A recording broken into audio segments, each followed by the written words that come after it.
But the bad story of central bank digital currency, which is highly transparent, which is supported by central banks, so there can never be a run on the banks, there never can be a failure, that there'll be faster transactions. All the good news leaves out the programmability, the trackability, and the control that central bank digital currency throws on the people. Well, this is something to go. I'm ultimately, as Paul Tudor Jones said, I think all rivers lead to inflation, because the only way to pay for the delta in since tax receipts and GDP are not covering our debt levels, and we have $7 trillion in U.S. Treasuries have to be rolled over again this year. They come due. There simply isn't enough demand, and there isn't enough tax receipts, and there isn't enough Treasury auctions, and there isn't enough GDP to cover that delta. So we will have to create this euphemism, quantitative easing, bazooka money, to fill that delta. The problem is bazooka money is losing its credibility, and the inflationary effects are obvious. You can have disinflationary or deflationary forces like a market mean reversion or an official recession. That's certainly deflationary. You could argue that Powell's higher for longer was disinflationary or deflationary, but that was on the backs of crushing demand in the middle class and small business bankruptcies reaching all-time highs in the U.S. So you can fight inflation by destroying the middle class and creating a recession. But I think, we'll probably go to bazooka money at some point. We have no choice. We're not going to get it through the External Revenue Service of a successful tariff war, which we failed to do. But what came out in 2020 during the COVID crisis, which, look, I'll be very blunt, was to me one of the greatest crises and stupidest things in our history. That's my opinion. But I think from every crisis comes an opportunity for opportunists. And the IMF came out with a cartoon-like video during the height of the COVID crisis, early in 2020, with a video on their website called The New Bretton Woods. You can go to the website, you can see it yourself. It's called The New Bretton Woods. You can say that COVID was an exaggeration, maybe an over-exaggeration, maybe it was a man-made crisis or a created crisis, or at least an opportunity. Whatever you think of the COVID hysteria, it wasn't a coincidence. The IMF said, well, COVID, and certainly the World Economic Forum and Klaus Schwab said this is the greatest crisis of our generation. That's not true. But they were comparing it to World War II. And again, anyone in Europe knows the 85 million deaths of World War II doesn't come close to COVID. But those wonderful cartoonists at the IMF and Christina Georgina said, well, this is the great crisis. This is it. It's COVID. It's a debt crisis. It's a global crisis. It is like World War II. And it's not our fault, folks. It's not our fault that we have massive debt levels, currency risks, bond risks, sovereign geopolitical risks. It's all because of this bat-made virus in Wuhan. Well, of course, that was a lie.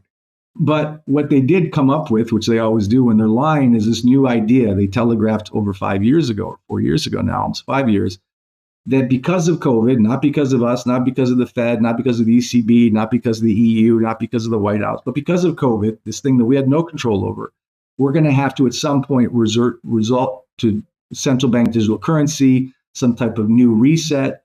It isn't just going to be digital fiat money, that's going to be backed at some level by a hard asset, by gold. There's literally a graph in the new Bretton Woods which shows gold.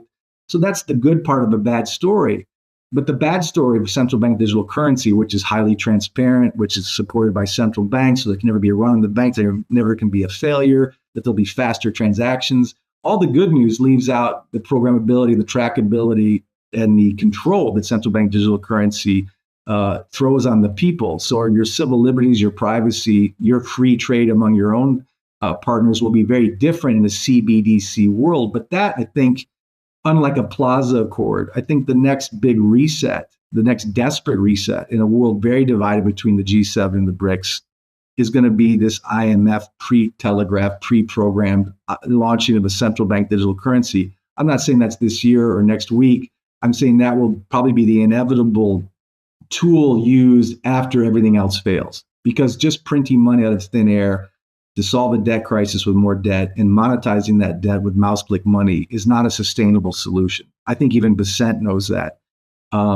Bringing the P back into GDP, bringing manufacturing back, getting growth back, natural growth as opposed to debt-based growth, those are all things that Trump is right about. The problem is that isn't cheap and that isn't fast. That takes many, many, many years to rebuild.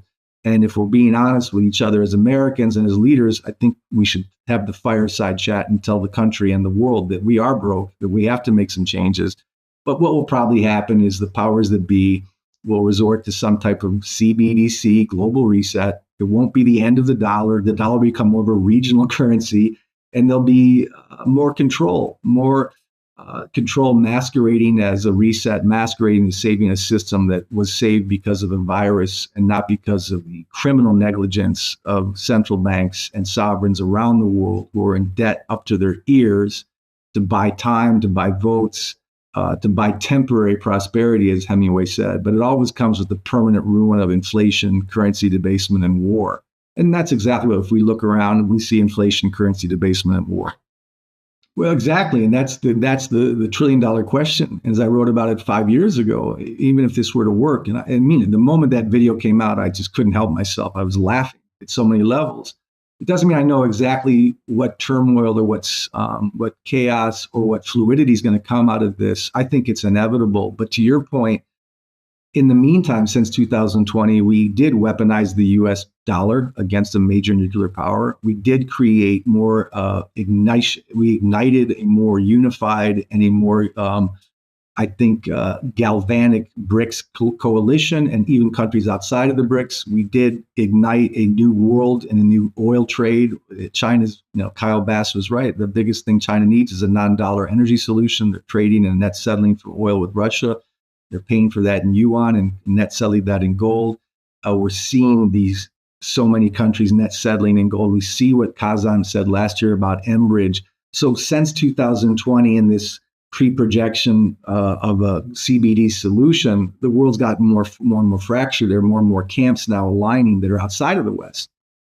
In terms of how that plays out, Paul, I can't predict it. I don't see it as being smooth. And I said that 5 years ago, even before the dollar got more weaponized and the U.S. became more distrusted in the U.S. 10-year, less love than it even was then.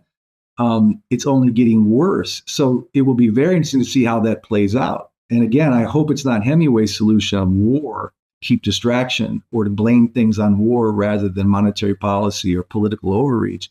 And I don't know. In a nuclear era, I don't see how localized nuclear conflicts or localized wars make any sense, but that's just me. Yeah, it's very important. I mean, the Bank of International Settlements, based out of Basel, which I drive by every time I go into Switzerland on my way to Zurich. I mean, the Bank of International Settlements is the mother of all banks. It's the central bank of central bankers. It has all kinds of extreme powers and immunities, and it's worth a whole separate episode.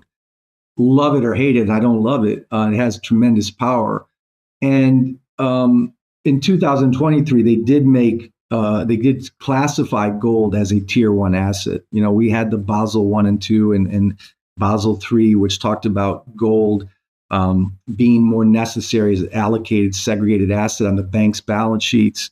So between what tier one status means or what Basel 3 means, and Basel 3 didn't make gold a tier one asset, that was in 2023. But what this whole movement towards gold means from the BIS and that status, and what it means for the man on the street, what it means for governments, and what it means for banks are very important themes.